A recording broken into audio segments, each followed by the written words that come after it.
Hi, and welcome to Winners Corner.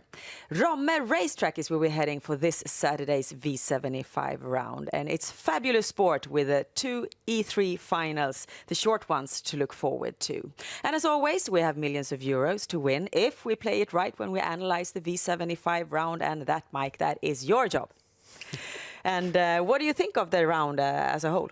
It's a very tricky round. We got some very even fields, especially the E3 finals are extremely even. But I'm going to go against the favorite in the Colt division. I've got an outsider there that I really like.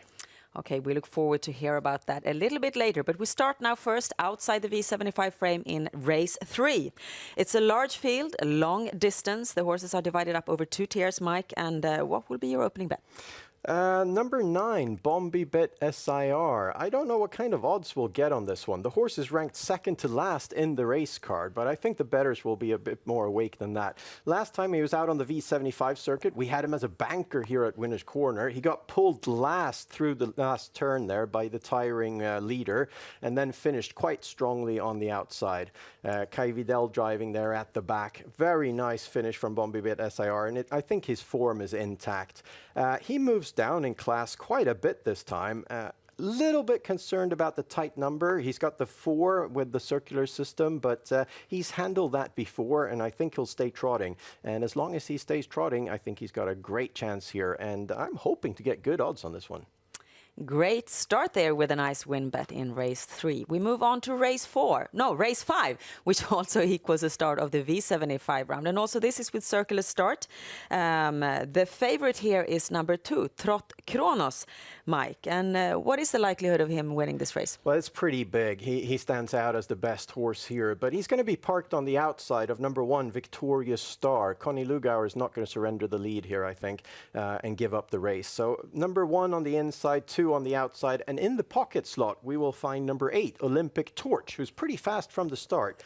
And Olympic Torch comes with excellent form. Last time was out in a pretty good race. He got beat by Ola Montana, but he finished very strongly. He was out 3 wide the last 800 meters and beat some good horses. So he's in full form, and I especially like the fact that Hans Strömberg, the trainer here, he's also the trainer of On Track Piraten. Whenever he puts a catch driver on his horses, you know that they are well prepared. And this time Johnny Tactor is driving. So I think Olympic Torch with a pocket ride there definitely is going to finish in the top 3. I think he's even got a little chance to win it, and he's at 1% at the moment on the V75, so completely overlooked.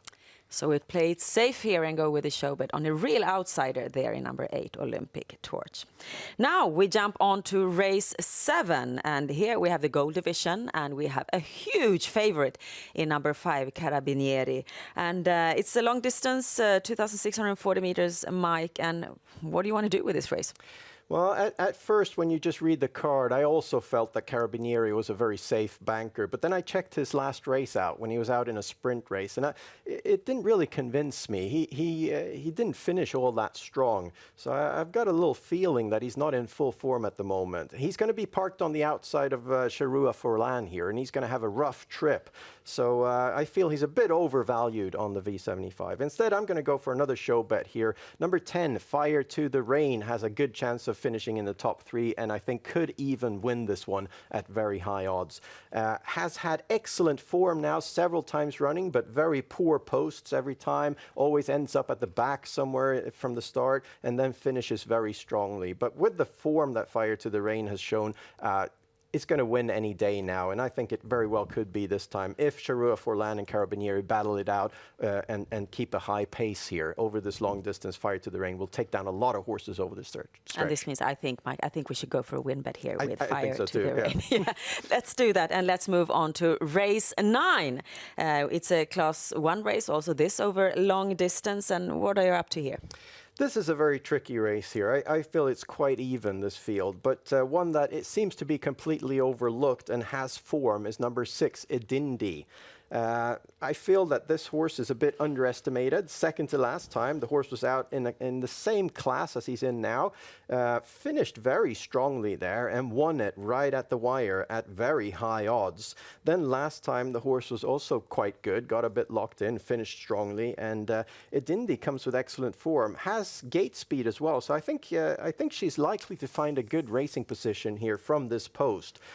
Once again, I think the tempo is going to be quite high here with MT Joinville and Smeviken's Cruiser and some other really tough horses here. And in that case, Dindy can finish well. And I think we're getting good odds on this one because this one is also at 1% on the V75. You really go for the high odds horses today, Mike. Yeah, I'm trying. Yeah, this is betting at a high level. Let's now move on to the daily double. And normally it's placed in races 10 and 11. And this Saturday is no exception. DD1 is one of the highlights of the day. We're talking about the E3 final for stallions and geldings. 1,640 meters and 100,000 euros to the winner. Mike, number 3, Executive Caviar. It looks as if he will become the favorite here. How do you view his chances here? He's going to be a pretty clear favorite, and I think he deserves to be. I would call him one of the better horses of the crop, and he was quite impressive in the elimination as well. But the horse that impressed me the most is going to be a bit overlooked. It was number 1, Van Kronos. I really loved the way he looked. He was in the lead. He got some really heavy pressure from number 6, Hazard Boko, who I think is actually going to be the main opponent here and is also worth betting on. But Van Kronos, the way he came back over the stretch and fought and won that one is very convincing. And I know that Svante Båth, the trainer, has a few more gears in the horse. He's going to pull all shoes this time. The horse is fast behind the gate. Erik Adielsson is driving, and I feel pretty confident that Van Kronos is going to take the lead here. And, you know, it's real hard to take down the leader over the sprint distance. And Van Kronos offers good value for money because he's going to be a bit overlooked with Lucifer Lane and Executive Caviar as clear favorites. Okay, a banker there in DD1. Let's move on to DD2 then, and it's the silver division over long distance. Looks quite open to me. What do you see when you look at this race, Mike? It is open. I think Queer Fish has got a very good chance to win this, but he's going to be a very clear favorite, I believe. I've got 2 outsiders that offer good value for money. Number 4, Nakoda Goy. Excellent form, races well every time, finishes real strong, and is also going to win any day now. And I think it could very well be this time when he's got a good post for once. And then number 9, Napa Scar, another horse that is completely overlooked. Remember, we had him as a winner last time on Winner's Corner at Hogmead, and he got to move too early, then 3 wide, and it was a bit too tough. But this time, if he gets the cover ride he needs at a high pace, he can really finish well over the stretch. So for this Saturday, we have 2 combinations for the daily double. Time now to focus on V75, alias Pick 7. You know the rules. Find the winners in 7 consecutive races.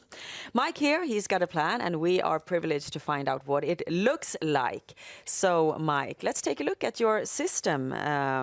We can see that we have just talked about one of your bankers. That is number 1, Van Kronos, in V75 6. But your other one, in V75 4, number 2, Highland Park, is someone I think that you have to justify a bit why you're banking, because he did go off stride in his last race, Mike. Yeah, and it's precisely therefore he's going to be a little bit overlooked this time. He deserves to be a very clear favorite against these horses. The way he looked second to last time, he was incredibly impressive. And last time on the V75, he went off as a favorite at 17 for 10. And just because he broke in the start, because he was a bit overly eager, he was a bit too eager and had too much energy, he's going to be a favorite this time, but a very tight favorite against number 3. So I feel he offers good value for money. I hope he's back on top of his game. Robert Berg is driving once again. I think that's a big plus. He knows the horse, and he can calm the horse down a bit. So if he stays trotting, he should win this one. We also have to talk a little bit about a great race that we haven't mentioned at all yet, and that is the E3 final for mares. That's in V75 2, and by the looks of your system, Mike, you think this is a tricky one.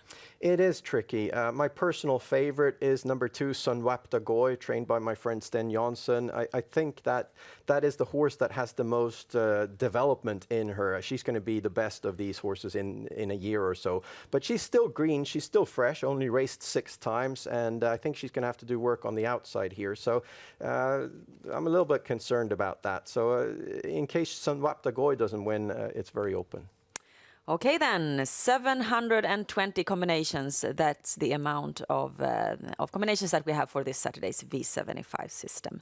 You know where to find additional information about Swedish trotting and horse betting. That is, of course, at our website, swedishhorseracing.com. Now, we wish you the best of luck with your bets at Romme Racetrack. Bye-bye.